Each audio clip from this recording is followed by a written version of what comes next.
तो ये सब राहु है जो हम लोगों को एक के बाद, क्योंकि वो अनएंडिंग है, वो बता रहा है आपको ये भी मिल सकता है, आप यहाँ पे क्यों अपने आप को लिमिट कर रहे हैं। 100 करोड़ नहीं, आप 5,000 करोड़ के मालिक हो सकते हैं। 5,000 करोड़ नहीं, आप तो पूरा यूरोप खरीद सकते हैं। आपने देखा होगा घर में 2 बच्चे हैं, एक का मन ज्यादा शॉपिंग में लगता है और एक एकदम भगवान की उपासना में बैठा है ना। तो ये सात्विक राजसिक, तो इस तरह के जो गुण धर्म होते हैं, ये राशि प्लैनेट इन सबों के कॉम्बिनेशन।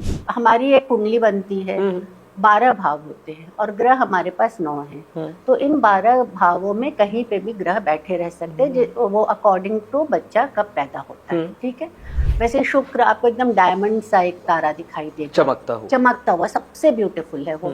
तो जिनकी कुंडली में वो बैठा है वो दिखने में सुंदर होंगे ही होंगे। अब जहाँ पे मंगल का प्रभाव ज्यादा आ गया तो वहाँ पे आप देखेंगे स्पोर्ट्समैनशिप होगा, या फिर डिफेंस में लोग जाएंगे, या जहाँ पे युद्ध कला आपको आना चाहिए, या जिम हो गया। अब राहु केतु आ गए तो वहाँ पे फिर थोड़ा छल कपट आ गया।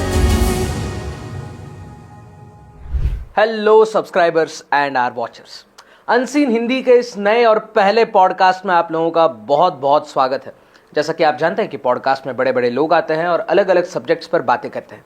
तो आज ऐसे ही एक अनसीन सब्जेक्ट के बारे में हमारे साथ बात करने के लिए हमारे साथ यहाँ पर मौजूद है ज्योतिर्विद, ज्योतिर्विशारद, गोल्ड मेडलिस्ट इन एस्ट्रोलॉजी रूपा गुप्ता जी, जिन्होंने भारतीय विद्या भवन मुंबई से 5 साल का विधिवत एस्ट्रोलॉजी में कोर्स किया है और आने वाले कुछ दिनों में उनकी अर्घमार्तंड नाम से एक किताब भी पब्लिश होने वाली है। तो सबसे पहले तो मैं आपका बहुत बहुत स्वागत करता हूँ रूपा जी। नमस्ते।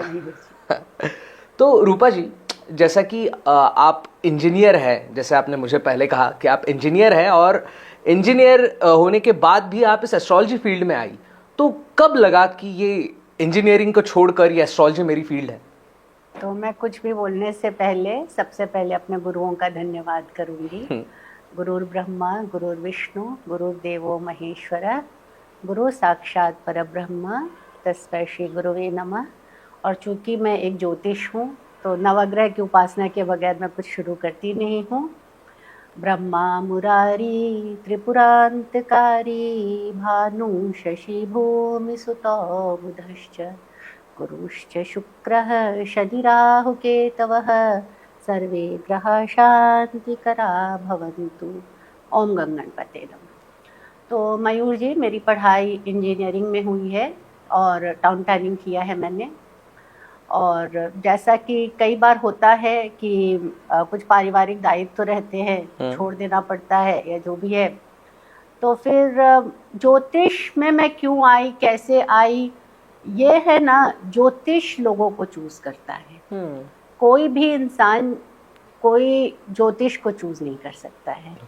कुंडली में कुछ ऐसे ग्रह बैठे होने चाहिए कि हम इसकी पढ़ाई कर सकें। तो शायद ज्योतिष ने मुझे चुना, मैंने ज्योतिष को नहीं चुना। मुझ में शायद इतनी काबिलियत नहीं है कि मैं ज्योतिष को चुन सकूं। काफी अलग नजरिए से देखा है आपने इस एंगल को। ये सच है।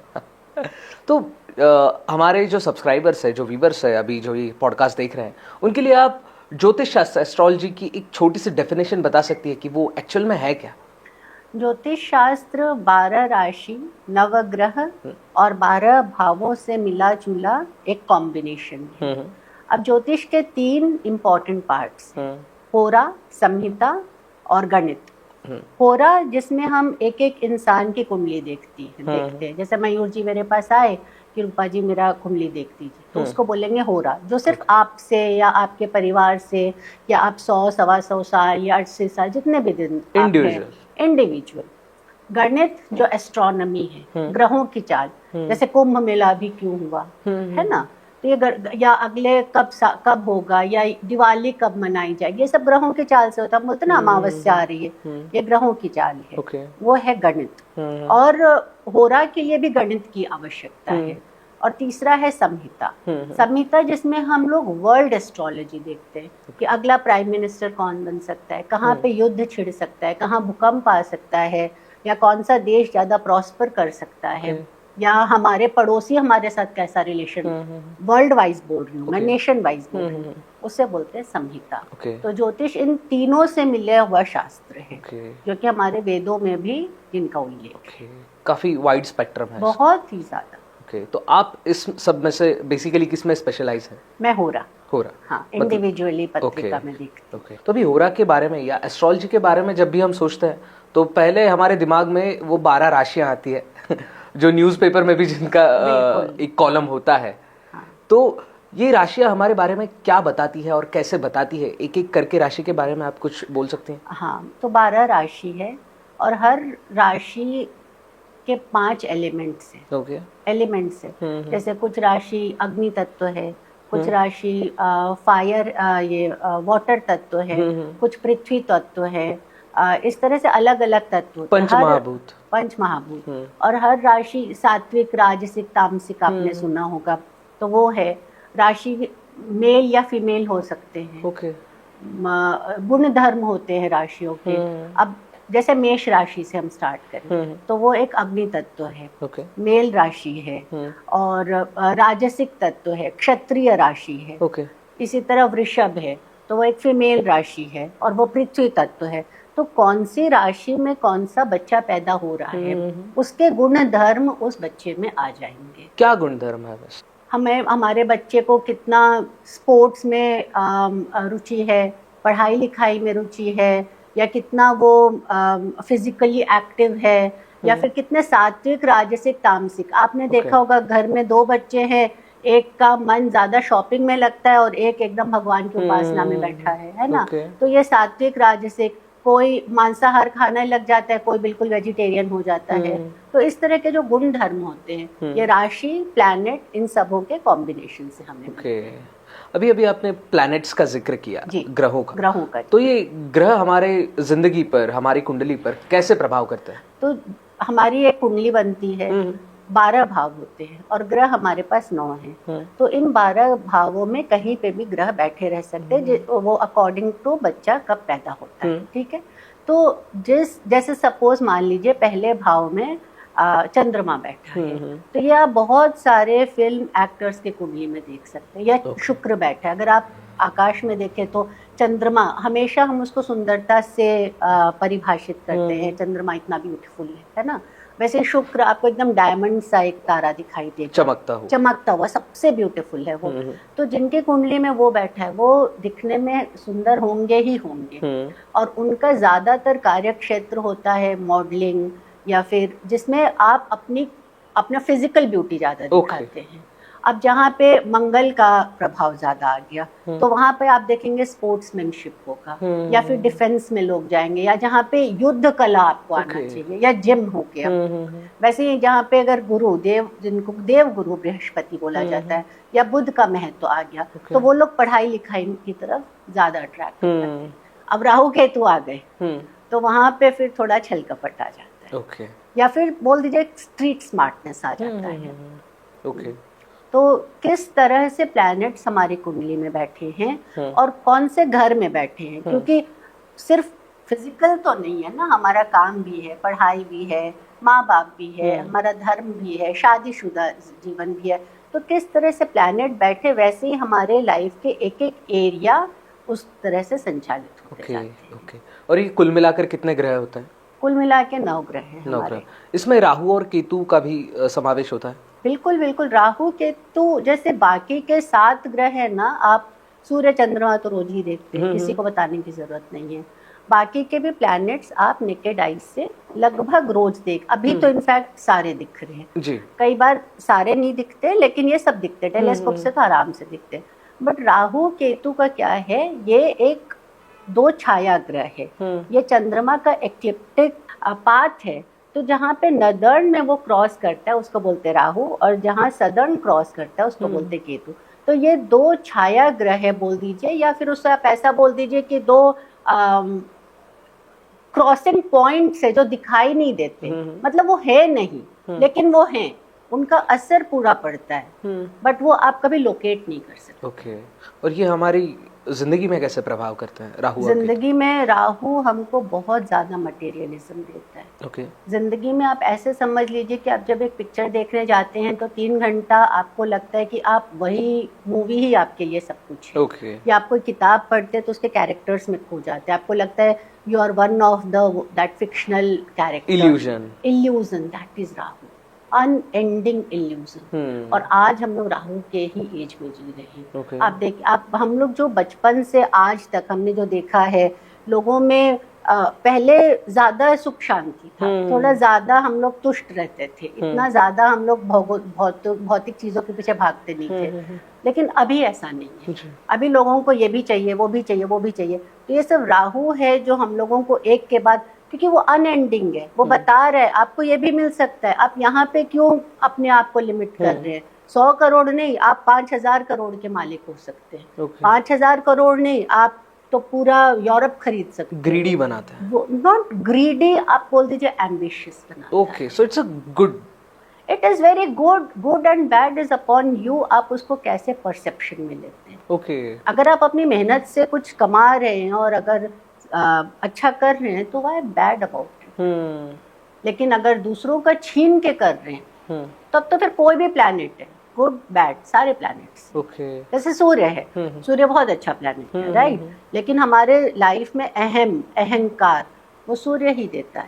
तो अगर उस अहंकार को मैंने ठीक से अपने आप में उतारा तो I am very good person. मैंने लोगों का ध्यान रखा तो वो सूर्य है। लेकिन वही सूर्य हमको 12 बजे जलाता है। उसी सूर्योदय सूर्यास्त के समय हम लोग उसको देखते हैं, सनसेट देखने जाते हैं, है ना। और सूर्य के बिना तो वार्मथ ही नहीं है। लेकिन वही सूर्य 12 बजे 2 बजे वहां पे हमारे पसीने निकाल देता है। तो वही सूर्य हमारे लिए खराब हो जाता है ना, कि हम लोग घर के अंदर रहे उस वक्त। तो good and bad is every planet has that, execution के ऊपर है वो।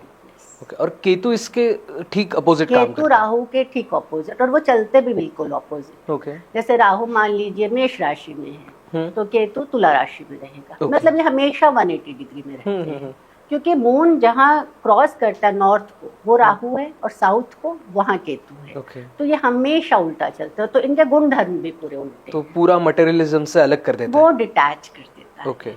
वो बोलता है कि ये सब इल्यूजन है, इसकी तरफ मत भागो, मोह माया। हाँ, जैसे आप नागा बाबा है या साधु संत हैं, लेकिन स्पिरिचुअलिज्म की जगह वो अपने आप में संतुष्टि और मोह माया से दूर। ओके। सो राहु केतु की फिजिकल वैल्यू से ज्यादा फिलोसॉफिकल वैल्यू ज्यादा है, कह सकते हैं। राहु के तो फिजिकल है, क्योंकि आपको गाड़ी भी चाहिए, घर भी चाहिए, तो ये सब फिजिकल ही है ना, है ना। लेकिन हाँ, केतु की नहीं। केतु ज्यादा आपको डिटैच करता है सांसारिक चीजों से। जैसे केतु है तो मान लीजिए आपके दूसरे घर में बैठा है और थोड़ा सा गड़बड़ बैठा है, और दूसरा घर होता है धन संचय का, मनी, मॉनिटरी। तो मुझे ज्यादा पैसों की जरूरत नहीं है, मैं इतना कमा रहा हूँ, उसमें मेरा इतना खर्चा चल रहा है, मेरे बच्चों की ऐसी पढ़ाई हो रही है, दैट इज एनफ। अब मुझे वो करोड़ों नहीं कमाने, संतुष्ट भी। और इनफैक्ट मेरे 2 कपड़े से काम चल रहा है, मुझे जाके 30 का नहीं लाना है। और राहु है 200 है और थोड़ा और आ जाए। ओके, सो दोनों के प्रोज एंड कॉन्स है, एकदम अलग है, ऑपोजिट। सो अभी जैसे कि हम कहते हैं राहु केतु या बाकी के सारे ग्रह जो हमारी कुंडली में ठान मानकर बैठे हुए होते हैं, तो ये कुंडली एग्जैक्ट बनती कैसे है, इसका प्रोसेस क्या होता है? तो कोई भी कुंडली बनाने के लिए हमें 3 चीज चाहिए। एक आपका जन्म का समय, जितना सही समय रहेगा उतनी आपकी सही कुंडली बनेगी। क्योंकि हर राशि 30 डिग्री का होता है। अभी कई बार क्या होता है, 28 डिग्री पे कोई बच्चा आया, उसकी कुंडली बनी 28 डिग्री पे, और 4 मिनट में 1-1 डिग्री बदल जाती है। तो अगर आपने मेरे को 10 मिनट का फर्क दे दिया तो पूरी की पूरी राशि बदल सकती है। तो जितना सही आप समय देंगे उतनी सही आपकी कुंडली बनेगी। पैदा होने का आइडियल टाइम भी होता है? आइडियल टाइम भी होता है, वो उस पे हम लोग आएंगे अभी। सेकेंड है जन्म का तारीख, कि किस दिन आप पैदा हुए, क्योंकि प्लैनेट्स उस दिन कैसे बैठे हुए थे। चंद्रमा एक ऐसा प्लैनेट है जो हर 2 दिन में अपना राशि बदल देता है, तो इसलिए आपका पैदा होने का तारीख जरूरी है। और तीसरा है समय। समय मतलब date of birth, place of birth and time of birth. और प्लेस, अभी आप यहाँ पैदा हुए या अमेरिका में पैदा हुए या कैलकाटा में पैदा हुए, तो आपकी एक ही समय में तो कुंडली अलग अलग बनेगी, क्योंकि कुंडली बनाने के लिए हमको लॉन्जिट्यूड लैटिट्यूड की जरूरत पड़ती है। ये सब मैथ्स में आता है। तो ये 3 चीज अगर आपके पास है तो आपकी एग्जैक्ट कुंडली बनेगी। अब हम लोग आते हैं कि कौन सा समय, इस पे बहुत कॉन्ट्राडिक्शन है। कई लोग बोलते हैं जब बच्चे का चेहरा दिखा वो करेक्ट है टाइम, ओके, या जब बच्चा रोया, क्योंकि सांस तो तभी आई ना। कई बार तो बच्चे पैदा होते हैं और अनफॉर्चुनेटली वो नहीं सरवाइव करते हैं, तो उनकी तो कुंडली बनेगी नहीं। या बच्चा जब रोया तब, क्योंकि तब उसमें पहला सांस आई, ओके, तब की कुंडली। और या फिर जब नाल काटा तब की कुंडली। बट वो एग्जैक्टली वो एकदम टाइम देख कर रखना थोड़ा मुश्किल है। बट बच्चे का समय, जब बच्चा रोता है तब हम सोच सकते हैं कि वो उसका वहाँ पे हम लोग टाइम ऑफ बर्थ, जब वो पहली सांस लेता है, जब पहली सांस लेता है। ओके। मतलब आपको नहीं लगता कि ये एस्ट्रोलॉजी थोड़ी सी इस बारे में अनफेयर है कि अगर मैं एक हाथ गलत टाइम पर पैदा हुआ तो इसमें मेरी क्या गलती है? नहीं, गलत टाइम पे आप कभी नहीं पैदा होंगे मनोज जी। आपके कर्म हैं और उसी कर्म के हिसाब से आप पैदा होंगे। ओके, हम ऐसा बोल सकते हैं कि जब हमारी मृत्यु हुई और हमारा नेक्स्ट बर्थ है, तो आपको जो भोगना है अब आगे चल के, आप उसी वक्त उसी घर में तभी पैदा होंगे। कोई एक एकदम विद्वान के घर पैदा होता है, कोई एक एकदम अमीर के घर पैदा होता है, वहीं पे कोई उसी वक्त एक झुग्गी झोपड़ी में पैदा होता है। लेकिन वो उसका कर्म निर्धारित करता है कि उसको कहाँ पैदा हो। अच्छा, तो ये घूम फिर कर कर्मा थ्योरी पर आ जाता है। हाँ, आप ये नहीं बोल सकते कि ये अनफेयर है, बिल्कुल भी अनफेयर नहीं। ओके, सूर्य सालों से हमें रोशनी दे रहा है, वो अनफेयर नहीं है। आप फिल्में देखती है? हाँ, बिल्कुल देखती हूँ। आपने लगे रहो मुन्ना भाई देखी है? हाँ, लगे रहो मुन्ना भाई। उसमें आखिरी एक सीन है कि जो पंडित बटुक शंकर करके कैरेक्टर होता है उसमें, जो सौरव शुक्ला ने प्ले किया है, तो संजय दत्त का कैरेक्टर उसके ऊपर गन रख देता है और बोलता है कि बोल अब आगे तेरे साथ क्या होगा, and he can't tell it. तो वो बोलता है जो आदमी अभी खुद का ही भविष्य नहीं बता सकता, वो दूसरों का क्या बताएगा। बिल्कुल करेक्ट।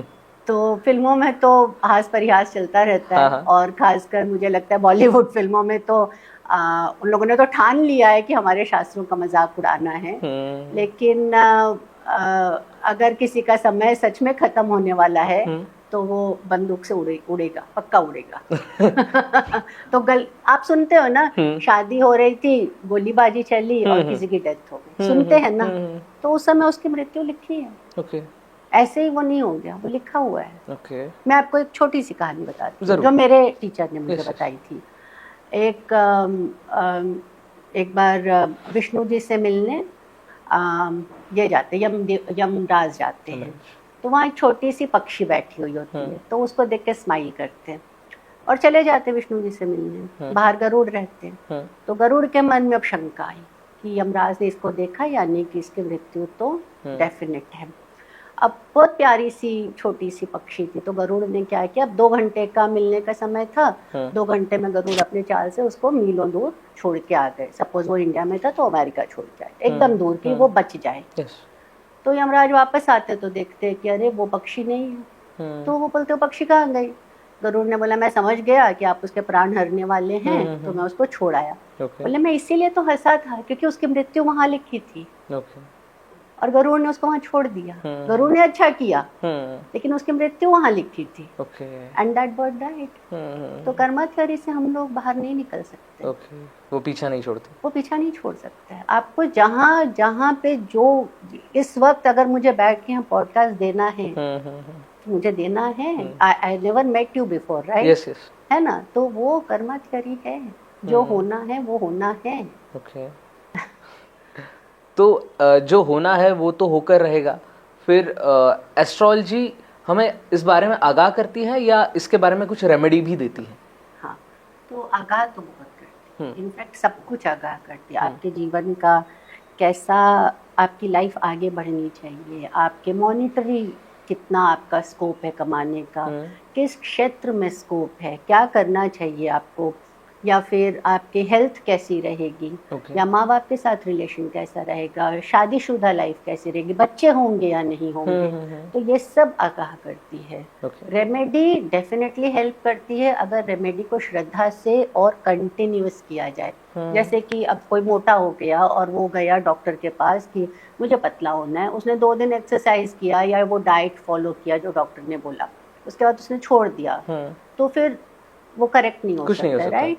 वैसे ही एस्ट्रोलॉजी में अगर रेमेडी बताई गई है तो उसको अगर आप फॉलो करेंगे, और मैं तो बोलती हूँ रेमेडी की बजाय आप हर रोज इन प्लैनेट्स को इनकी पूजा करिए। या फिर जैसे सूर्य है तो सूर्य क्या है, पिता है, अपने पिता का आदर कीजिए, आपका सूर्य स्ट्रांग है। अपने लोगों की हेल्प करिए, सूर्य स्ट्रांग है। चंद्रमा माँ है, मन है, अपना मन को साफ रखिए, माता की सेवा करिए, आपका चंद्रमा स्ट्रांग है। हर रोज धूप में जाइए, सूर्य से विटामिन मिल रहा है, you don't have to take vitamin E. Okay. Mangal भाई है, भाइयों का ध्यान रखिए और अपने पराक्रम से जो अपने से नीचे लोग हैं उनकी हेल्प करिए, आपका मंगल स्ट्रांग है। गुरु शिक्षा है, उनको शिक्षा दीजिए जिनको स्कोप नहीं है। हमारे पास रिसोर्सेज है, शायद उनके पास नहीं है, कुछ लोगों के पास, उनको शिक्षा दीजिए। बुध का भी लगभग वही रोल है। शुक्र ब्यूटी है, क्रिएशन है, तो कुछ क्रिएटिविटी कीजिए, आपका शुक्र स्ट्रांग है। शनि सेवक है, हर प्लैनेट्स का एक एक रोल है, सेवा कीजिए, शनि स्ट्रांग है।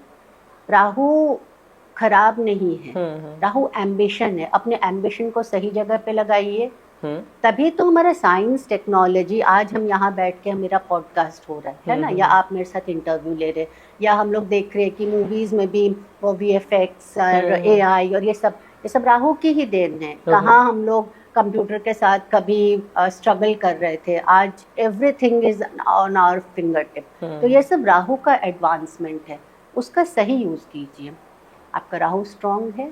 तो दिस इज हाउ हम लोगों को रेमेडी से ज़्यादा अगर हर रोज अपना लाइफ करेक्ट रखेंगे ना, तो प्लैनेट्स खुद ही हमको हेल्प करेंगे। अभी आपने कहा कि हम सबको डे बाय डे हर वक्त अपने ग्रहों के बारे में जानकारी रखनी चाहिए, उनका सही से केयर करनी चाहिए। तो ऐसे ही डॉक्टर्स भी कहते हैं कि खुद के डॉक्टर खुद बनिए, एटलीस्ट खुद का फर्स्ट एड तो कर सकते हैं, इतने तो काबिल बनिए। तो एस्ट्रोलॉजी के बारे में ये कैसे हो सकता है कि मुझे थोड़ा सा बेसिक नॉलेज अगर मिल जाए? अगर थोड़ा पढ़ाई किया जाए, लगभग 4-6 महीने, मैं ये नहीं बोलती हूँ 5-10 साल पढ़ लिया, लेकिन 4-6 महीने में हमको बेसिक नॉलेज तो मिल जाएगा।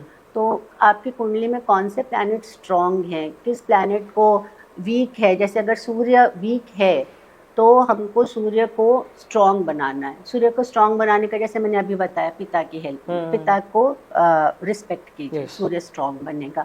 या सूर्य को जल चढ़ाइए, या सूर्य से संबंधित बहुत सारे हमारे पास श्लोक हैं, वो बोलेंगे। आदित्य हृदय स्तोत्र, सूर्य नमस्कार कब से चला आ रहा है, वो कीजिए, हमारी हेल्थ अच्छी रहेगी, क्योंकि सूर्य हेल्थ भी है।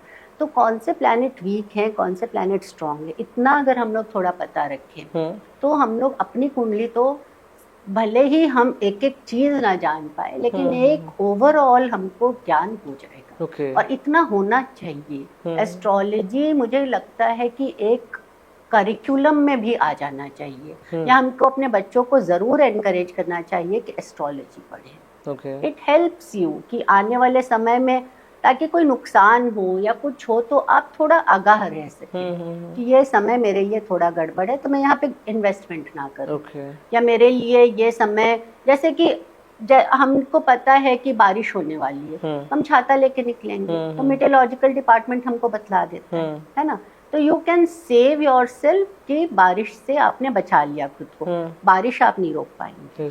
इसी तरह एस्ट्रोलॉजी में अगर थोड़ी जानकारी रही तो शायद गिरने से, अगर एक बड़ा एक्सीडेंट लिखा था तो वहाँ पे छोटे से आप टल जाएंगे। तो हर एक को जानकारी होनी चाहिए। कई बार ऐसे लोग भी देखते हैं हम हमारे आसपास की, जिनके हाथ अंगूठियों से भरे होते हैं, जिन पर स्टोन्स वगैरह काफी लगे हुए होते हैं। हाँ। तो कभी कभार कुछ नहीं पहना। नहीं, मैंने नहीं पहना। तो ये लोग इसके बारे में आपको लगता है क्या कि ये जो चीज है वो लोगों में डर भी फैलाती है? डर के जीना पड़ता है लोगों को, फैलाती है, और ये करेक्ट भी है। मतलब कई स्टोन्स तो लाखों का बोल के वो प्लास्टिक भी बेच रहे हैं, है ना। नहीं, लेकिन इन स्टोन्स का महत्व तो बहुत है। और जैसे मैं आपको बताती हूँ, अपने एक्सपीरियंस से बताती हूँ। मेरी एक क्लाइंट थी, तो उन्होंने नीलम पहना। नीलम यानी ब्लू सफायर, वो शनि के लिए पहना जाता है। अब उनका शनि ऐसा नहीं था उस कुंडली में कि उनको शनि का स्टोन दिया जाए। एस्ट्रोलॉजर ने इंटेंशनली, अनइंटेंशनली, आई होप अच्छा ही बताया होगा ज्योतिष ने, तो उनको बताया। पहनने के बाद उनकी बीमारी बहुत ज़्यादा बढ़ गई। फिर उनका मेरे पास कॉल आया, तो उनका सबसे पहले आप नीलम हटाइए। और उससे फ़र्क पड़ा। तो ये स्टोन्स हमको असर तो बहुत, आप देखिए ज़्यादातर लोग जो पुखराज पहनते हैं येलो सफ़ायर, हाँ, उनका मोटापा जल्दी से कम नहीं होगा क्योंकि ओके। वो गुरु के लिए है। अब गुरु कौन है? एक ब्राह्मण है। ज़्यादातर ब्राह्मण हमारे यहाँ थोड़े रिष्ट पुष्ट, खाने में उनका उनका भी टेस्ट उस तरफ रहेगा, मीठा पसंद है। ओके। हाँ, तो ज़्यादातर जो पुखराज पहनेंगे ना, उनको डायबिटीज़ की बीमारी शायद मिलेगी, आपको वेट लॉस करने में प्रॉब्लम आएगी, but at the same time financially वो शायद अच्छा कर रहे हो। बट इसका मेरा मतलब ये नहीं कि अब सब पहनना शुरू कर हाँ, दें। Okay, disclaimer. हाँ, तो वो कुंडली में वैसा बैठा होना चाहिए। ओके। वैसे ही शनि है तो वो ज़्यादातर आप देखेंगे कि दुबले पतले लोग रहेंगे जिन्होंने अपना ब्लू सफ़ायर पहना होगा। ओके। आपने कई बार देखा होगा पन्ना पहनते ग्रीन कलर का, इंटेलिजेंस के लिए वो पहनाया जाता है, बच्चों को पहनाया जाता है ताकि पढ़ाई में फोकस ज़्यादा कर सके। तो हर एक स्टोन का अपना एक इम्पोर्टेंस है ओके। और वो काम करता है, ओके। बशर्ते वो स्टोन सही होना चाहिए। ओके, या फिर वो बताने वाला कि ये बताने वाला भी करेक्ट होना चाहिए। जैसे रुद्राक्ष बतलाते हैं, कुछ लोग माला बताते हैं। इनफैक्ट कलर्स हम जो पहनते हैं उससे भी हमको फर्क पड़ता है। तारे जमीन पे आपने अभी मूवी बोली ना, हाँ, हाँ। तो बोला था ना हीरो ने कि जब आप काले कपड़े पहनते हैं तो आप खुद ब खुद डार्क शेड्स पे पेंटिंग करने लगते हो। जब आप ब्राइट कलर्स पहनते हैं तो हाथ खुद ब खुद ब्राइट कलर्स की तरफ जाने लगते हैं। तो वैसा ही है कुछ, तो कलर शेड्स भी हमको बहुत प्रभावित करते हैं। सो इस साइकोलॉजी के ऊपर भी काफी हाँ इफेक्ट हाँ बिल्कुल, करता है। साइकोलॉजी और हमारे शरीर का टेम्परेचर। जैसे कि जिनको ज्यादा गुस्सा आता है उनको, और अगर चंद्रमा ठीक है तो उनको हम बोल सकते हैं आप मोती पहनिए ताकि वो टेम्परेचर आपको गुस्सा, अग्रेशन, उसको थोड़ा डाउन रखे। ओके। आप रील्स देखती हैं? हाँ, थोड़ा उनको टाइम जितना मिलता है वो देखते हैं। कई बार हमारे एल्गोरिदम पे ऐसे भी रील्स आती है कि बड़े बड़े सेलिब्रिटीज कहते हैं कि ये एक ऐप है पर्टिकुलर, इसे डाउनलोड कर लो, फिर कोई तो गुरुजी आकर आपको एस्ट्रोलॉजी के बारे में आपका भविष्य बताएंगे, कुंडली बनाएंगे आपकी। तो इसके बारे में आप अवेयर हैं? अवेयर। हाँ, अभी मैं ऐप्स के नाम नहीं लूंगा। तो ये सही होता है, इस पे इन्वेस्ट करना चाहिए, क्या करना है आपको? देखिए, एक बहुत सीरियस विषय है एस्ट्रोलॉजी। मैं जो सोचती हूँ, और ये आज का विषय नहीं, ये 5000 पहले का, आपने मेरे से इसका इतिहास नहीं पूछा लेकिन 5000 पहले का इतिहास है। तो इसके बारे में मैं आपको थोड़ा बताती हूँ। ये नारद जी ने अपने पिता ब्रह्मा जी से सीखा था। उन्होंने ऋषि शौनक को दिया, ऋषि शौनक ने पराशर को दिया। पराशर कौन थे? पराशर वेद व्यास के फादर थे, वेद व्यास जिन्होंने महाभारत लिखा। ठीक है, तो वेद व्यास का जन्म ही पराशर ने ग्रहों की चाल देख के की थी। ओके।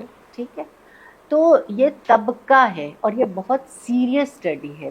तो अब आप किसी के पास गए, आपने कुंडली दिखाई या ऑनलाइन कॉल किया, गुरुजी मेरा ये है, आप बताइए, और गुरुजी ने 2 मिनट भी नहीं देखा और आपको बता दिया। तो अब आप मुझे बताइए मयूर जी कि आप उस पर कितना विश्वास करेंगे। It takes time.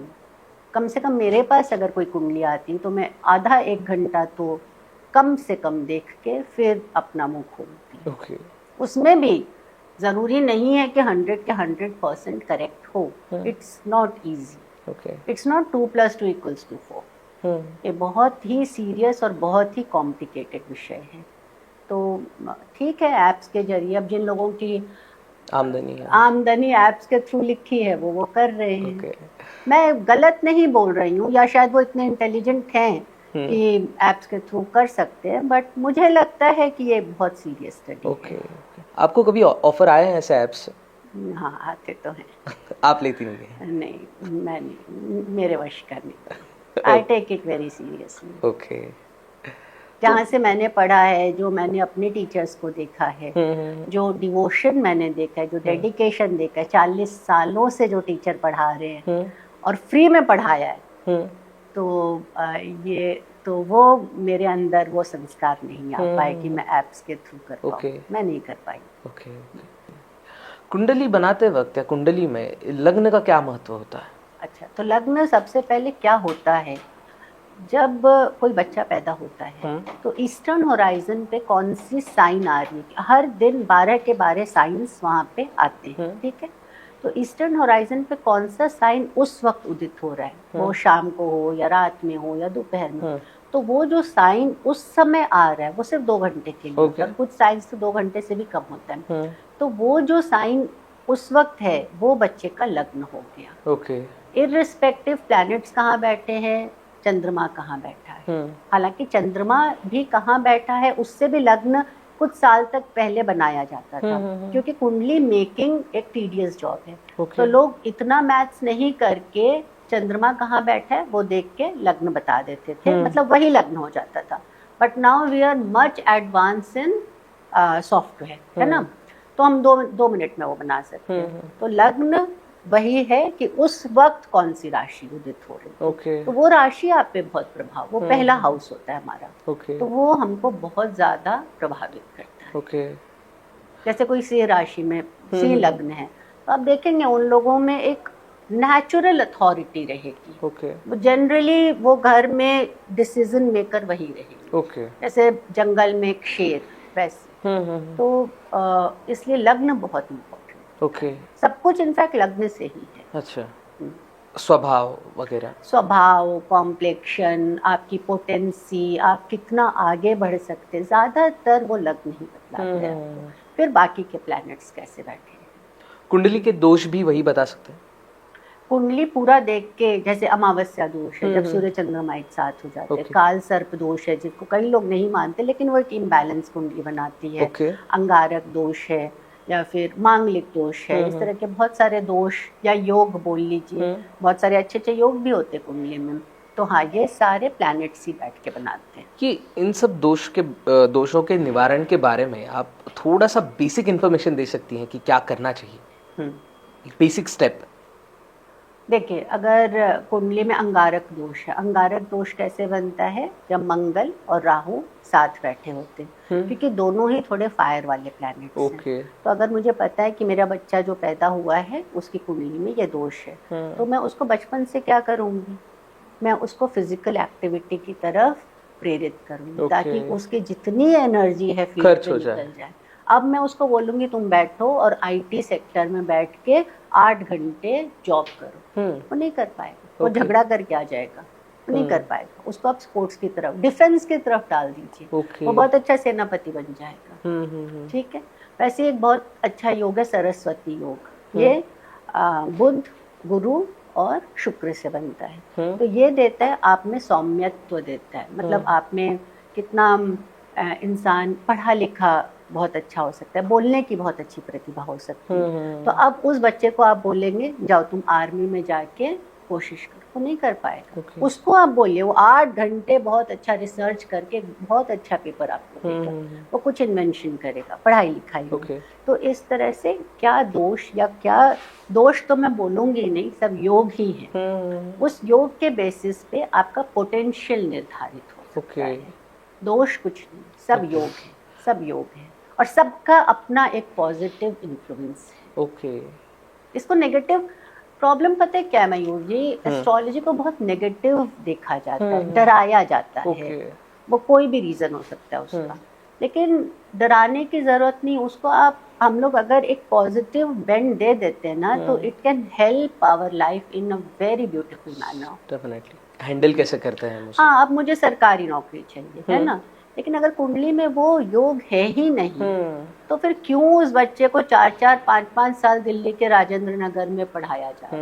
मत कीजिए ना, उसका जहाँ पोटेंशियल है वहाँ करिए, दोष कुछ नहीं। ये मत बोलिए कि बच्चे में वो दोष था, नहीं, सपोर्ट ही नहीं था उस चीज का।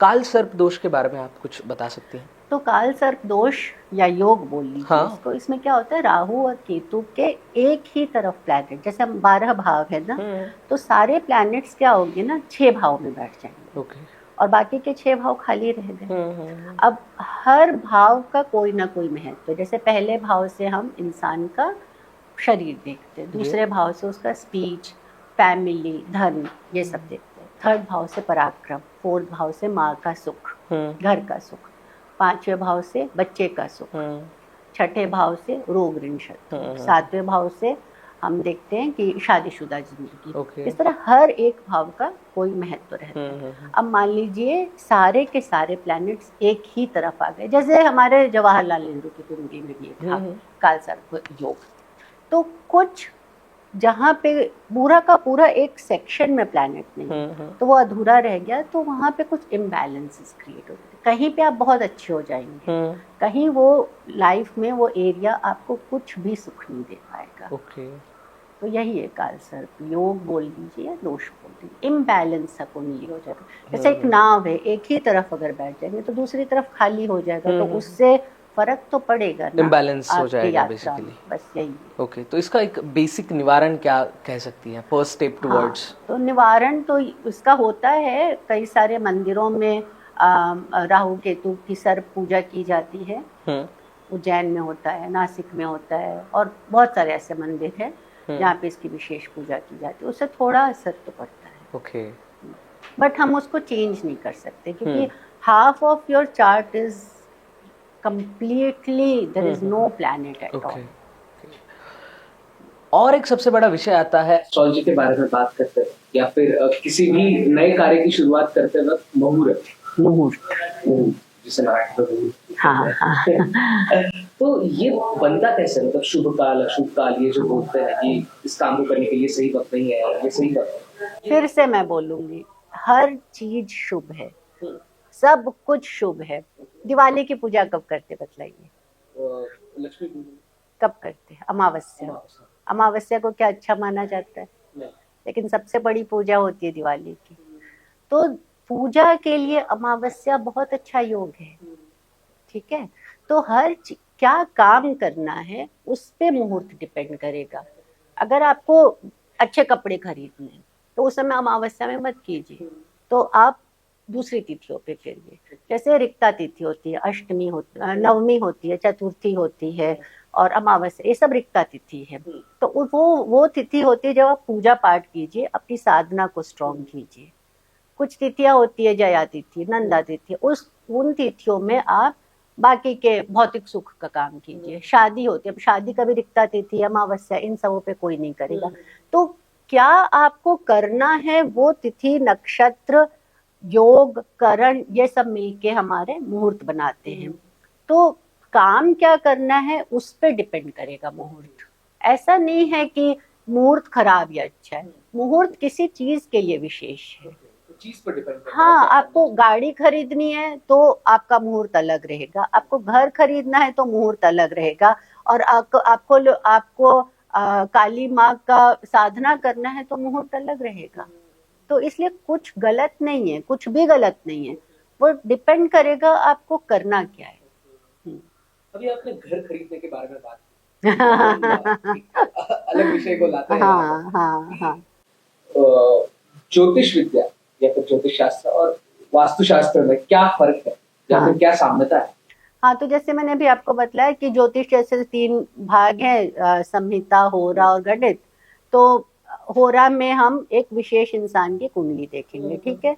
वास्तु में हम घर या फिर जमीन या प्लॉट या ऑफिस, तो आज हम जहाँ बैठे उसका भी वास्तु है। हर एक चीज ज्योतिष इन्फ्लुएंस कर रहा है। अब भी सिंपल सी बात है, वास्तु में ईस्टर्न डायरेक्शन अच्छा माना जाता है। क्यों? क्योंकि ईस्ट से हमको रोशनी मिलती है, इसलिए हम बोलते हैं ईस्ट को खुला रखो, क्योंकि वहां से हमको सूर्य की रोशनी, अगर हमने उसको बंद कर दिया तो रोशनी आना बंद हो गया। तो वास्तु में यही सिंपल टिप्स हैं। तो 8 डायरेक्शन होते हैं। अब नॉर्थ ईस्ट है, उसको ईशान कोण बोला जाता है, वो वाटर के लिए बहुत अच्छा, और वो जुपिटर का, तो उसको साफ सुथरा रखिए और वहां पे भगवान का मंदिर स्थापित कीजिए, ठीक है। क्यों? क्योंकि वो ईशान कोण है और वो देवगुरु बृहस्पति की जगह है, तो वहां पे भगवान की पूजा होगी। इसी तरह अलग अलग डायरेक्शन का अपना इम्पोर्टेंस है, और उस डायरेक्शन में अगर वो काम किया जाएगा तो उससे संबंधित आपको फल अच्छा मिलेगा। जैसे आपने सुना होगा वास्तु में ज्यादातर कि साउथ डायरेक्शन फेसिंग घर मतलब नहीं होना चाहिए। क्यों? क्योंकि वो यम का रास्ता है। हम लोग जब सोते भी हैं तो साउथ फेस करके, साउथ पैर करके हम लोग नहीं सोते। क्यों? क्योंकि जब मृत्यु होती है तब साउथ पैर को, साउथ की तरफ हमारा पैर किया जाता है, क्योंकि उस समय जाने का समय आ गया। लेकिन हर रोज में वो नहीं करना चाहिए। तो डायरेक्शन के हिसाब से हम काम करते हैं, वास्तु में ये है। कुछ वास्तु एक्सपर्ट्स ये भी बताते हैं कि अगर घर के स्ट्रक्चर में कहीं इधर उधर हो जाए, ऊंच नीच हो जाए, तो आपको भारी फाइनेंशियल घाटा भी हो सकता है, या फिर घर में किसी की अकाली मृत्यु हो सकती है। बिल्कुल होती है, बिल्कुल सच है। ज्योतिष है, अंक शास्त्र है, वास्तु है, ये सारी विद्याएं हैं और काम करती हैं, लेकिन उसका सही जानकारी होना चाहिए। बिल्कुल होता है। कई बार आप देखेंगे बड़े शौक से घर बनाया, बहुत अच्छा घर बनाया, लोग गए वहां रहने और एकदम से अकाल मृत्यु हो गई, या फिर फाइनेंशियल लॉसेस, जो अभी तक आप मेहनत कर करके बहुत आपने कुछ फाइनेंशियली गेन किया, उसके बाद आपने अपना घर वर बदला और एकदम डाउनफॉल शुरू हो गया। तो वास्तु बहुत ज्यादा हमको इन्फ्लुएंस करता है। यस। एक आइडियल घर का स्ट्रक्चर आपके हिसाब से क्या है? मयूर जी, मैं ज्योतिष शास्त्र में काम करती हूँ, तो vastu is not my forte. इसके लिए आपको किसी और से बात करनी पड़ेगी। सही है, ये जो अभी आप लेकिन ईस्ट वेस्ट ऐसे डायरेक्शन बेस्ट है, और बाकी आपको एक वास्तु शास्त्र से बात करनी पड़ेगी। एक दूसरे को आप ब्लेंड नहीं कर सकते। हाँ। मैंने ये सवाल आपसे इसलिए किया क्योंकि बहुत सारे लोग YouTube और शॉर्ट्स रील्स पर ये कहते हैं, और उनकी टिप्स सुनकर लोग अपने किचन को हॉल या बेडरूम भी बनाने के लिए नहीं, एक सही वास्तुशास्त्र से बात करके फिर ऐसा करना चाहिए। किसी की भी बात और ये रील्स में सुन के, जो चीज आपके लिए सही है जरूरी नहीं है बाकी लोग, क्योंकि सबकी कुंडली अलग है, सबका वास्तु भी अलग काम कर रहा है, तो उसी हिसाब से सबकी दशाएं अलग काम कर रही है, तो उसी हिसाब से आपको वास्तुशास्त्र को मिलना चाहिए। तो आपकी ये फील्ड नहीं है, फिर भी बहुत कुछ उम्दा कहकर गई है आपसे। Thank you. तो फिर से हम कुंडली के पास वापस आ जाते हैं कि कुंडली में शादी के योग कैसे फिक्स होते हैं, मतलब कैसे दिखते हैं हमें, या हम कैसे उन्हें पहचान कर आगे के स्टेप्स ले सकते हैं? तो शादी का घर होता है, 7वां घर मेन है शादी का, और सेकंड हाउस। तो ये जब दोनों घर अच्छे हैं, हमारी कुंडली में दोनों घर अच्छे, इसमें अच्छे प्लैनेट्स बैठे हुए हैं, इनके लॉर्ड्स ठीक ठाक बैठे हुए हैं, ठीक है, तो शादीशुदा जीवन ज्यादातर अच्छा होता है। अगर ये जैसे कुंडली में 6, 8, 12 ये 3 घर बोला जाता है दुस्थाना है, यहाँ पे चले गए ये यहाँ के प्लैनेट्स, या यहाँ के प्लैनेट 7वें घर में आ गए, तो शादीशुदा जिंदगी में थोड़ी तकलीफ होती है। तो अगर कुंडली देखते समय या मिलाते समय, ठीक है, शादी में भी कुंडली मिलाते हैं ना हम लोग, तो हमने देखा एक दूसरे की कंपैटिबिलिटी कैसी है। वो एक की अगर कहीं पे हमको कमी लग रही है, तो फिर हम उसको, मान लीजिए मेरे को लग रहा है कि यहाँ पे फाइनेंशियल एक हस्बैंड या वाइफ का कमी है, तो मैं उसको किससे मैच करना चाहिए, जहाँ पे ज्यादा स्ट्रांग हो, है ना।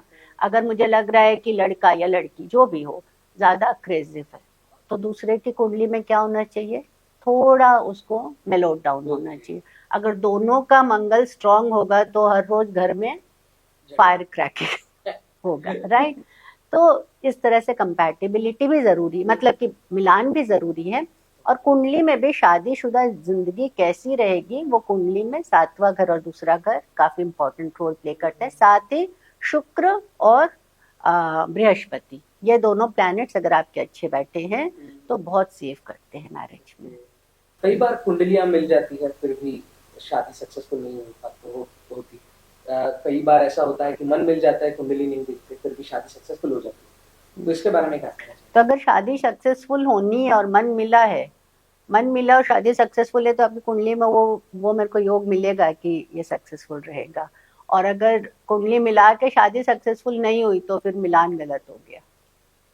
गलती होती है ना, मिलान गलत हुआ है। कई बार तो मैंने ये भी देखा है, मैं आपको अपना एक्सपीरियंस बतलाती हूँ। एक कपल आए थे, दोनों प्यार करते थे, बिल्कुल मिलान नहीं था, बिल्कुल भी मिलान नहीं था। माँ बाप ने 4-5 ज्योतिषों को दिखा दिया, सब ने बोला मिलान नहीं है। अब आज के बच्चे हैं, ठीक है, कर ली शादी, हो रही है प्रॉब्लम। तो मान के भी सुन के भी फिर वो नहीं जाते हैं, तो फिर क्या कर सकते हैं। तो ये होता है, अगर मिलान नहीं है तो डिफिकल्ट तो है। इस पर कुछ सॉल्यूशंस होते हैं? हाँ बिल्कुल सॉल्यूशन, जैसे मैंने आपको बताया कि मेरे को दिख रहा है सूर्य मंगल इस तरह के प्लैनेट्स बहुत ज्यादा आपको प्रभाव कर रहे हैं, अग्रेशन है, तो वो हम क्या बोलेंगे, अपने अहम को थोड़ा कम करो, घर में सामंजस्य स्थापित करो, क्योंकि आपके नेचर में वो रिफ्लेक्ट होना ही होना है। या उसका जो स्पाउस होगा, उसका हस्बैंड या वाइफ होगा, उसको हम बोलेंगे कि देख उसका नेचर ऐसा होने वाला है, तो तुम उसके हिसाब से फिर थोड़ा एडजस्ट आगाह करके रखेंगे, आगाह करके रखो आगे से। हमको पता है आगे चल के गड्ढा है, तो हम आगाह ही कर सकते हैं ना। फिर भी अगर गड्ढे में गिरना है तो फिर कोई उपाय नहीं। संयोग की बात है। हाँ, संयोग की बात नहीं, संयोग नहीं है, फिर आपकी मर्जी की बात है।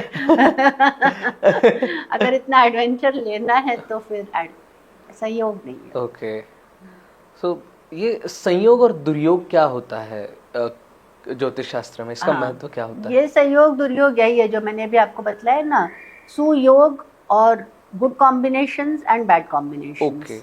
कुछ जैसे कि अंगारक योग के बारे में मैंने आपको बताया कि कुंडली में ऐसे ऐसे आ जाते हैं जब कॉम्बिनेशन, तो बहुत ही अग्रेसिव बना देता है लोगों को। या मैंने आपको भी सरस्वती योग के बारे में बताया, ऐसे बहुत सारे योग है। तो यही है संयोग और दुर्योग। अगर अच्छे कॉम्बिनेशंस बैठे हुए हैं तो लाइफ थोड़ी अच्छी चल जाती है, आराम से चल जाती है। जैसे 9th हाउस है भाग्य का, अगर वो हाउस स्ट्रॉन्ग है तो आप जानते, आप सुने होंगे ना कि बच्चा बहुत वीक है, एक फैमिली एक बच्चा बहुत वीक रह गया, लेकिन परिवार ने उसको ठीक ठाक बड़ा कर लिया, ठीक ठाक, मतलब बाकी के भाई बहनों ने उसको ध्यान दे दिया और उसकी जिंदगी ठीक से निकल गई। तो ये क्यों हुआ? 9th हाउस बहुत स्ट्रॉन्ग था उसका। तो भाग्य के भरोसे बोल दीजिए कि उसने अपनी जिंदगी ठीक ठाक निकाल ली। लेकिन अगर भाग्य खराब है, कितने बड़े घर में पैदा होते हैं बच्चे, उसके बाद भी दे एंड अप नोवेयर। ओके, तो 9th हाउस इज आवर किस्मत बोलिए, भाग्य बोलिए, ये पिता का घर भी है। ओके, हाँ, वो अगर गड़बड़ है तो फिर ज्यादा प्रॉब्लम होती है, बहुत स्ट्रगल होता है। कई बार मैंने देखा है कि पूरा का पूरा प्रोफेशनल लाइफ बेचारे ने बहुत मेहनत की है, लेकिन प्रॉब्लम ही प्रॉब्लम, स्ट्रगल ही स्ट्रगल। मतलब ये तो आते ही रहते हैं हर वक्त। उसको थोड़ा बहुत स्ट्रेंथन किया जा सकता है, लेकिन अगर कुंडली में वो योग है तो फिर वो है। अभी भाग्य के बारे में विषय छिड़ी गया है तो मैं ये पूछना चाहूँगा कि बड़े बड़े फील्ड्स में, एक्टिंग फील्ड कहे या बिजनेस फील्ड कहे, इसमें दो चीज़ों को लेकर या तो संयोग की बात होती है या फिर कॉन्ट्राडिक्ट होता है कि लक एंड टैलेंट। कई लोग अपने सफलता के लिए लक को जिम्मेदार ठहराते हैं तो कई लोग सिर्फ टैलेंट को। तो इसका हम कैसे डिकोड कर सकते हैं, लक और टैलेंट का एक सही मिक्सचर? मतलब आप मेरे से ये पूछना चाह रहे हैं कि क्या सब कुछ भाग्य पे ही डिपेंड करता है? आप ऐसा कुछ मुझसे पूछना चाह रहे हैं कि टैलेंट है होता है या मतलब दोनों में से क्या ज्यादा? हाँ, मैं आपको बतलाती हूँ। जैसे IIT में परीक्षा होती है, 10 लाख में से कुछ आई थिंक 10,000 बच्चों का सिलेक्शन होता है। तो क्या सिर्फ वो 10,000 ने ही मेहनत की थी, बाकी ने नहीं किया था ना मेहनत? तो किया था। या IIM का सिलेक्शन होता है, या फिर और कितने सारे डिफिकल्ट एग्जामिनेशन है हमारे यहाँ।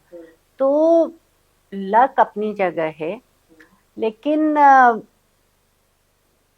मेहनत अपनी जगह है। मेहनत और लक दोनों इम्पोर्टेंट है, और मैं 50-50 नहीं, लक को मैं ज्यादा इम्पोर्टेंस देती हूँ। अच्छा, लक क्यों है? ये भी है, लक अपने आप नहीं आया। अगेन मैं कर्मा थ्योरी पे जा रही हूँ। अपने पिछले जन्मों में क्या कर्म किए हैं उसी से आपका भाग्य। जैसे हम अपने पिता को नहीं चुन सकते, क्या हम अपने माँ बाप को चुन सकते हैं? नहीं चुन सकते। हम अपने सरनेम को नहीं चुन सकते, हम अपने कास्ट, अपने धर्म को नहीं चुन सकते, है ना? वो हमको मिलता है हमारे पिता से, वही है 9th हाउस। तो हमारे पिछले जन्मों के कर्म के कारण ही वो हमको मिला है। अपने कर्म सही रखिए, सब कुछ सही हो जाएगा। Don't have to bother anything. और यही ज्योतिष है। ज्योतिष कर्म सिद्धांत है।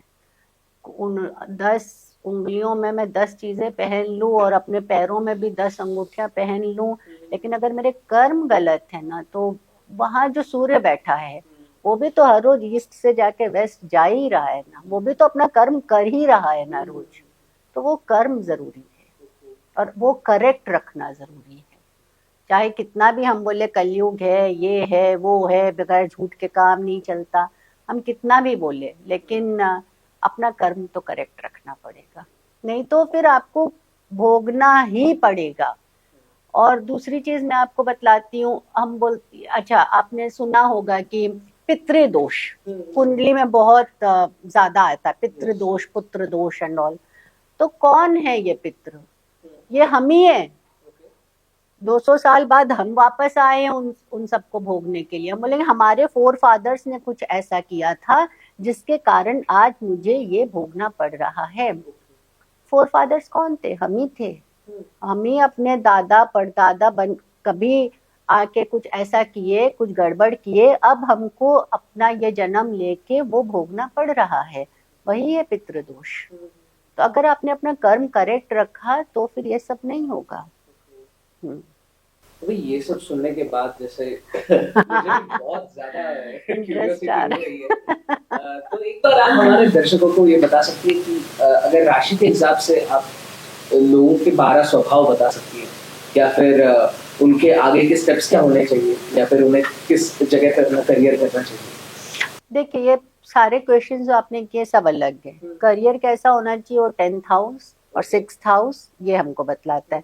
अब कई बार आप देखेंगे करियर तो बहुत अच्छा है, पैसे नहीं है। कई बार पैसे बहुत है लेकिन करियर बस ठीक ठाक है, लेकिन पैसे बहुत है। तो ये सारी चीजें अलग है। तो करियर, हाँ, तो जब ज्योतिष के पास मिलने जाते हैं तो कब करेक्ट समय है कि आप टीनेज बच्चे को भेज दीजिए, ताकि उसको पता चलेगा उसका राइट पोटेंशियल क्या है। आई एम नॉट अगेंस्ट कि आप काउंसलिंग में जाइए, और आजकल जो भी चल रहा है कि कौन सा फील्ड आपके लिए करेक्ट है उधर जाइए, लेकिन ज्योतिष से भी ये बहुत हेल्प होता है। ठीक है, तो कहाँ बच्चे का राइट पोटेंशियल है उस तरफ, और क्या उसकी दशाएं आने वाली हैं, और कैसे उसके प्लैनेट्स बैठे हैं, उससे वो करियर हम चूज कर सकते हैं। बट इसका ये मतलब नहीं है कि वो उस करियर में गया है तो पैसे बहुत कमाएगा। वो दो अलग चीज है। अगर कुंडली में पैसों का योग है तो वो आएगा, भले ही इनहेरिट। अब जैसे कि फोर फादर्स ने इनहेरिटेड प्रॉपर्टी दे दिया, उसने उसके लिए मेहनत नहीं किया लेकिन उसको वो मिल गया, तो उसके लिए उसको कोई करियर या कोई बहुत सक्सेस होने की जरूरत नहीं थी। लेकिन कई बार करियर में बहुत सक्सेस होने के बाद भी हम देखते हैं कि बहुत ही एवरेज जीवन जी रहा है, तो वो धन योग होना चाहिए। और करियर अलग है, कि करियर अगर आपको देखना है तो 10th house, 6th house, 2nd house ये सब बतलाएगा कि आपको किस तरफ काम में जाना चाहिए, जहां आपका मन लगेगा। तो आप मुझसे राशियों के बारे में पूछ रहे थे। हमारे पास 12 राशियां होती हैं। स्टार्ट करते हैं मेष या एरीज। ये राशि है मंगल की राशि है, तो ये फायर साइन है। ये राशि जिनका प्रधान होगा, मतलब प्रधान होगा मतलब फर्स्ट हाउस में आ गया, और स्ट्रॉन्ग राशि है जिसकी, वो बहुत आपको स्ट्रॉन्ग कैरेक्टर मैन, हम लोग बोलते हैं कि बहुत इंडिविजुअल है वो आदमी। ओके। ये मेष राशि देता है, जो लीडरशिप गुण देता है। ओके। वो काम स्टार्ट, बच्चे है ना, क्लास में बच्चे बैठे हैं, जब मैडम क्वेश्चन पूछती तो सबसे पहले हाथ उनका उठता है। आंसर आए या ना आए, हाँ, हाथ जरूर उठेगा। मुझे पता है। बाथरूम जाना है सबसे पहले वो जाएंगे। खेलने जाना है सबसे पहले वो जाएंगे। कोई प्रोजेक्ट मिला, हाँ मैं करूंगा, भले उसके बारे में कुछ भी ना। इनिशिएट बहुत करते हैं। बहुत इनिशिएटिव, लीडरशिप गुण बहुत अच्छा होता है, भले ही वो काम को एंड तक लेने जा पाए। ये है मेष राशि। तो मेष क्या है, अब ये राशियां भी ऋषियों ने बहुत सोच समझ के, मेष यानी रैम। रैम होता है जो एकदम चलते जाते हैं, एक जानवर है, भेड़ की तरह एक जानवर होता है, तो वो चलते जाते हैं और उनमें लीडरशिप गुण बहुत होता है। So they are very good initiator. ठीक है। सेकंड आते हैं हम लोग वृषभ या फिर टॉरस। ये बुल उसका साइन है, बुल का साइन। अब वो क्या होते हैं, वो सबसे लास्ट में हाथ उठाएंगे।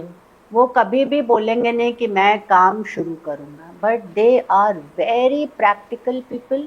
और अगर उनको काम दिया जाए तो 6 घंटे बैठ के उसको बहुत अच्छा कंप्लीट करेंगे, या 10 घंटे बैठ के। मेष राशि वाले नहीं कर, वो 4 घंटे में बोर होके भाग जाएंगे। लेकिन वृषभ राशि वालों को अगर आपने काम दिया है तो वो बहुत अच्छा कंप्लीट करेंगे। Very practical, slow and steady. वो कछुआ वाला है ना, खरगोश मेष है और ये कछुआ वृषभ है। राशि से अगर हम बात करें तो और थोड़े मनी माइंडेड, थोड़े नहीं काफ़ी money minded. Money minded wrong नहीं, यहाँ पे बहुत सोच समझ के इन्वेस्ट करेंगे और अपने फैमिली के बारे में ये लोग बहुत ज़्यादा सिक्योरिटी प्रोवाइड करना चाहते हैं और फिनेंशियल मैटर में ये बहुत ही सीरियस रहते हैं वृषभ राशि वाले। ठीक है, सोच समझ के बोलेंगे। मेष राशि वाले तुरंत से जवाब देते हैं, वृषभ वाले सोच के जवाब देते हैं, क्योंकि उनको पता है उन्होंने जो बोला उनको वो करना है। मेष वाले तो बोल के निकल जाएंगे। अब आ गए हम लोग तीसरा, मिथुन राशि, जिसको जेमिनी साइन बोलते हैं। इसका लॉर्ड है बुध। तो ये बोलने में बहुत अच्छे होते हैं, जो बोलते हैं ना गंजे को कंघी बेच दे, ये वो हैं, वेरी गुड सेल्समैन। और इनके मन से आप क्या है कभी नहीं निकाल सकते। अब इनका भी साइन है, इनका डुअल साइन होता है। अब वो डुअल साइन में वो 2 लड़के हैं, 2 लड़कियां हैं, एक लड़का है एक लड़की है, आप डिस्टिंग्विश नहीं कर सकते, इतने डुअल हैं ये। तो इनके मन में क्या है ये बताना बहुत मुश्किल है, लेकिन आपके मन की सारी बात जान जाएंगे। They are also very good in their work and they are very very good salesman. अपने प्रोफेशन में बहुत अच्छा होता है, वेरी गुड इन कम्युनिकेशन। तो जितने मोटिवेशनल स्पीकर होते हैं ये ज्यादातर आपके जेमिनी साइन वाले होते हैं। बोलने में बहुत अच्छे, convincing power very very good, और grasping power also very very good. लेकिन ये लोग थोड़े चालाक होते हैं, काम निकलवाना इनको बहुत अच्छे से आता है। नेगेटिव नहीं लेना है इसको। ठीक है, चौथा हम जाते कर्क। One of the best sign, Shri Ramchandra का था ये लग्न, कर्क। हाँ, इसको एक बहुत ही अच्छा साइन, इसको बेस्ट साइन बोला जाता है। बहुत प्योर हार्टेड होते हैं, माँ का बहुत ध्यान रखते हैं। ये नर्चरिंग, ये वाटर साइन है, इनका लॉर्ड है चंद्रमा। तो चंद्रमा नर्चरिंग साइन है। तो यहाँ पे लोगों का ध्यान रखना, अपने माँ की सेवा करना, बहुत प्योर हार्ट है। ये झूठ नहीं बोल सकते, बच्चे जैसे होते हैं, वेरी नाइस पीपल ज्यादातर, और मर्यादित जैसे रामचंद्र थे। 5वीं राशि आई सिंह राशि, जिसका लॉर्ड है सूर्य। वेरी प्रिंसिपल्ड पीपल, ये अगेन फायर आ गया, वेरी वेरी प्रिंसिपल्ड। अब जैसे सूर्य है ईस्ट से जाके वेस्ट, बचपन से अभी तक यही देखा है और सालों तक यही देखेंगे। टाइम अगर 9 बजे दिया है तो ये 9 बजे वहाँ पे 9 बजने के 1 मिनट पहले पहुँच जाएंगे, कभी भी 9:05 पे नहीं पहुँचेंगे। वेरी पंक्चुअल जैसे सूर्य है, सबका ध्यान रखेंगे, अहम बहुत रहे। क्योंकि जैसे सूर्य है, एक इकलौता सूर्य है और उसकी तरफ नजर मिला नहीं सकते, वैसे ही है इनका भी। And they are very talented people also. ठीक है, ये हो गया हमारा सिंह राशि। छठा आ गया वर्गो। अब वापस से इसका भी लॉर्ड है बुध। सूर्य और चंद्रमा के अलावा जितने प्लैनेट्स हैं, इसमें राहु केतु को आप हटा दीजिए, उनको कोई भी साइन की लॉर्डशिप नहीं दी गई है। बाकी जितने हमारे ग्रह हैं, बुध है, गुरु है, शुक्र है, शनि है, जो है उन सबके 2-2 घर है, मंगल है। तो अब वर्गो या कन्या, इनका मालिक अगेन हो गया बुध। तो वापस इनमें कम्युनिकेशन तो है, लेकिन इनमें चालाकी थोड़ी कम होती है। And they are very good organise and they are very good in service. इनको आप एनजीओ का काम दे दीजिए, बहुत अच्छा काम करके देंगे, या डॉक्टर्स के काम दे दीजिए, या हीलिंग के काम दे दीजिए, ये सब बहुत अच्छा करेंगे। और वेरी गुड, इनको ठीक पता है मेरे कबर्ड के चौथे रो के 5वें बुक में 5वें जगह पे ये किताब रखी मिलेगी, या ये चश्मा मेरा वहाँ पे मिलेगा। और इनका थोड़ा भी इधर उधर होता है, बहुत इरिटेट हो जाते हैं। Very very good organise. ठीक है, ये हो गया हमारा बुध। तो ये सर्विस सेक्टर में ज्यादा अच्छा कर पाते हैं। 7th हमारा आता है लिब्रा या तुला। इसके मालिक है अगेन वीनस या शुक्र। तो ये जैसे पारिवारिक सामंजस्य, ये 7वां घर है, यहाँ पे मैरिटल हैप्पीनेस है। तो यहाँ पे आता है पारिवारिक सामंजस्य।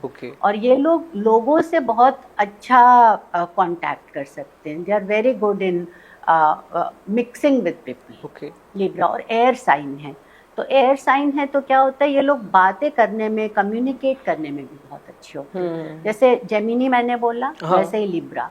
तो 3 एयर साइन होते हैं, जेमिनी, लिब्रा एंड एक्वेरियस, जिसके बारे में मैं बाद में बात करूंगी। तो तुला साइन भी वायु साइन है, तो बात करने में they are also very good. 8वां बड़ा डिफिकल्ट है, वृश्चिक। ये गड्ढा है, गड्ढा। इसके नीचे जैसे जमीन खोदो ना तो अंदर सोने से भरा पात्र मिलेगा या बिच्छू डंक मार जाएंगे, हमको नहीं पता। तो ये ना कभी भूलते हैं, इनके बारे में बोला जाता है they never forget, they never forgive. हाँ, और थोड़ा पॉइजनस साइन है वृश्चिक, मतलब जो डंक मारता है। तो इसका लॉर्ड भी है मार्स, ये भी वाटर साइन है, बट ये बहुत कुछ अंदर छुपा के रखते हैं। और ये लोग भी रिसर्च में बहुत अच्छे होते हैं। मतलब हर एक साइन का अच्छाई बुराई सब कुछ है, बट इनका बुराई ये है कि ये बचपन में अगर किसी ने उनको थोड़ा सा पत्थर मारा होगा ना, तो 60 साल की उम्र में भी वो जाके बताएगा कि तूने मेरे को उस समय पत्थर मारा था। ये भूलते नहीं, ये नहीं भूलेंगे। ये 8वां साइन हो गया। 9वां साइन जो मैंने भाग्य की बात की थी, यहाँ पे आ गए हमारे देवगुरु बृहस्पति। धनु साइन है, इंग्लिश में इसको बोला जाता है Sagittarius. Very focused people, and चूंकि गुरु की साइन है, बहुत अच्छी साइन है, और ज़्यादातर धर्म से रिलेट करते हैं, धार्मिक होते हैं, लोगों के बारे में अच्छा, अपना जीवन भी अच्छा रखते हैं, लोगों का भी अच्छा करते हैं। 10th है कर्म भाव, ठीक है। यहाँ पे आता है कैप्रिकॉर्न या मकर। इसके लॉर्ड हैं शनि, स्लो एंड स्टेडी। और ये लोग बहुत ही काम में विश्वास रखते हैं, मतलब अपने काम को करते रहेंगे। फल की बोलते हैं ना, फल की चिंता मत करो, अपने काम में तुम ध्यान दो, फल तुमको मिलेगा जैसा तुम काम करोगे। तो very work oriented people. Again ये अर्दी साइन होता है, यानी पृथ्वी तत्व होता है इसमें, तो लगे रहते अपने काम में। जैसे शनि है, स्लो एंड स्टेडी। ठीक है, ये हो गया मकर। इनकी बुराई है क्या है? इनकी बुराई शायद यही है कि बहुत वर्कहॉलिक होते हैं। हाँ, और थोड़े स्लो होते हैं। ठीक है, क्योंकि इनका मालिक कौन है? शनि। शनि सबसे स्लो प्लैनेट। वो हर प्लैनेट है ना एक अवतार है। जैसे सूर्य राम जी सूर्य अवतार बोला जाता है, कृष्ण को चंद्र का अवतार। वैसे ही शनि कूर्म अवतार, कूर्म यानी कछुआ। तो सबसे स्लो स्पेशीज है वो। तो स्लो एंड स्टेडी, बुराई नहीं है, मैं इसको बुराई तो नहीं बोलूंगी, लेकिन धीरे धीरे अपने काम में लगे रहते हैं। ठीक है, इनको रिजल्ट बहुत लेट मिलता है, इनको सालों वेट करना पड़ता है। जैसे मान लीजिए लॉ पढ़ा तो शुरुआत एकदम छोटे से की, और जब सुप्रीम कोर्ट का जज बनता है तो कोई भी 20 साल की उम्र में तो नहीं बनता है ना। तो कब बनता है वो? 60 या जितने भी 50-55 के बाद। तो वो रिजल्ट लेट ही मिलेगा यहाँ पे। या हमारे पॉलिटिशियन जो प्राइम मिनिस्टर वगैरह बनते, वो सब रिजल्ट लेट ही मिलता है। जब आपने पूरी जिंदगी मेहनत कर ली तब आपको फल मिलेगा। ठीक है, ये हो गया हमारा मकर। 11वां साइन भी शनि का है, यहाँ आ गया फल। इसको बोलते हैं एक्वेरियस या फिर कुंभ। जो अभी हम लोग कुंभ मेला भी जो सुनते हैं, ये कुंभ वहीं से हुआ है। ये है एक घड़ा। घड़े के अंदर क्या है किसी को नहीं पता, कितना पानी है नहीं पता। तो ये लोग भी बहुत डीप होते हैं, अनसर्टेन नहीं, very deep people and very. ये एक साइन है जो बहुत फिलोसफिकल है। ठीक है, तो यहाँ people are very deep, very research oriented again. And यहाँ आपने जो कर्म किया था, आपका भाग्य आया, कर्म आया, अब यहाँ पे आया फल। तो मैंने आपको बोला ना, सिर्फ कर्म से रिजल्ट नहीं मिलता है, सिर्फ भाग्य से भी नहीं मिलता है, इन दोनों से यहाँ पे आपको रिजल्ट मिला। तो ये हो गया भाग्य, डिजायर ऑफ फुलफिलमेंट। आपने क्या क्या चाह रहे थे दुनिया में, वो आपको कितना मिला, ये एक्वेरियस या फिर कुंभ साइन में मिलता है। ये अगेन शनि देता है हमको। वो देखते हैं आपने कितनी मेहनत की, उस हिसाब से मैं आपको रिजल्ट दूंगा। लास्ट साइन हमारा आ गया पाइसेस या मीन। ये अगेन गुरु की साइन है, ये मोक्ष का साइन है। तो यहाँ पे जो बच्चा शुरू हुआ, एरीज से शुरू हुआ, उछल कूद, लीडरशिप, धमा चौकड़ी करते करते करते पूरा सर्कल खत्म हुआ, और मोक्ष प्राप्त हुआ। ओके। ये सर्कल हमारा लाइफ है, ये पूरा सर्कल होता है। ओके, तो मंगल से स्टार्ट हुआ, गुरु पे खत्म हुआ। ओके, तो इस हिसाब से हर किसी के स्वभाव और उनके हाँ। आगे के डिसीजंस भी इस पर रिलाय करते हैं। सिर्फ इतने पे नहीं, जैसे कि 12 ये जो साइंस हो गए और फिर प्लैनेट्स कैसे बैठे हैं, उस पे भी प्लैनेट्स कहाँ बैठे हैं, किसके साथ बैठे हैं, दशाएं क्या चल रही हैं, ये सब आपका, ये सब कुछ मिलकर फिर डिसाइड करता है। ओके। बट हाँ, राशि से स्वभाव काफी पता चल सकता है। ओके। अगर आप किसी को देखते हैं ना बहुत काम में जुटा हुआ है, तो वो पृथ्वी तत्व का ही कोई राशि होगा। ओके। जहाँ आपने देखा उछल कूद बहुत ज्यादा है, वहाँ पर आप समझ लीजिए कौन सी साइन आएगी। अब गुरु की साइन है धनु और स्पाइसेस, तो जहाँ ज्ञान का आता है, ज्यादातर टीचर्स इन्हीं दो में मिलेंगे आपको। खुद को या लोगों को समझने की ये साइंस शास्त्र के बारे में अभी हमने बात की, तो इससे आप खुद को, अपने डिसीजंस को, अपने आप के स्वभाव को, अभाव को ज्यादातर समझ सकते हैं। इसके बारे में अभी रूपा गुप्ता जी ने बताया। तो दोस्तों, इस पार्ट में बस इतना ही। रूपा गुप्ता जी हमारे साथ अगले पार्ट में भी बनी रहेंगी, और उसके बाद वो हमारे साथ शनि के प्रकोप के बारे में या फिर और कई बड़े सब्जेक्ट्स के बारे में बात करेंगी। तो मिलते हैं दोस्तों अगले एपिसोड में, तब तक के लिए शुक्रिया।